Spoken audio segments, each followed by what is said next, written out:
I'd like to talk to you now about how to indicate depth and distance in a painting. And basically, we have 6 different concepts that we can put to use to indicate depth and distance. The first one is size, and the diminution of size as it goes into the distance. In other words, as things go farther back into the distance, they become smaller. Clearly, this bush here is larger than any of these others, and this one is larger than these, and this one is larger than these, and so on. So as things go into the distance, they clearly become smaller. Everybody's experienced that. The second one is the overlapping of forms. Here we have a bush that's in front of all these others, and this is in front of these, and this is in front of these, and so on. So when you overlap forms, you can tell where they are spatially, in what plane of depth they are.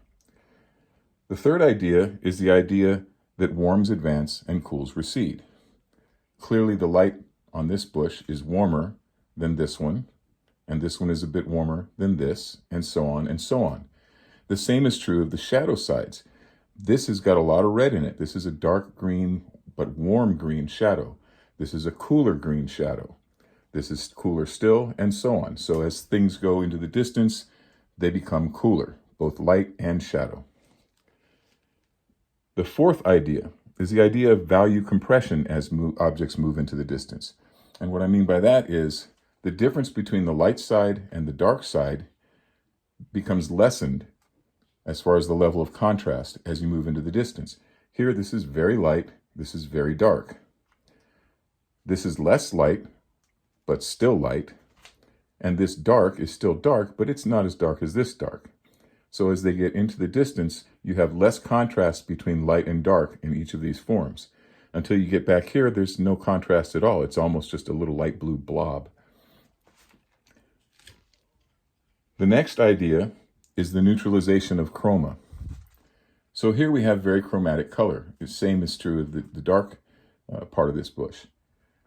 A lot of red, a lot of yellow in these greens. So they're very chromatic. But as you move back to the other forms that get subsequently deeper in space, they become less chromatic or desaturated.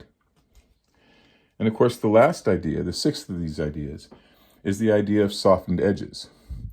And what I'm talking about there is, even with the individual brushstrokes, you can see hard edges here, here, here. There's a lot of hard edges in this rendering of this bush. But when you get to the next one, as far as in the depth of space here, the edges become softened, the hard edges are fewer, and so on, and so on, and so on. So, to recap, things get smaller as they go into the distance, generally speaking. You can use overlapping of forms to indicate where something is as far as a plane of depth. The temperature gets cooler as things recede, and it gets warmer as they advance. The saturation of the color, or chroma, becomes lessened as it moves into the distance. The value compression between light and dark becomes less, well, pardon me, the value compression is more as you go into the distance, so that the very light lights and the very dark darks are easy to see in the stuff that's close up. But as you get into the distance, the lights get darker and the darks get lighter. And then, of course, last is the quality of the brush strokes, the edge of the brush strokes specifically. More hard strokes or edges up close, and they become softer and softer as you go into the distance.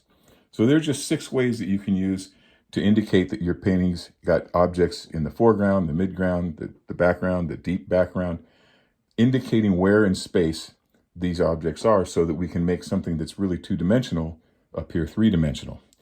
Now keep in mind, you're not always going to use every one of these 6 methods at the same time.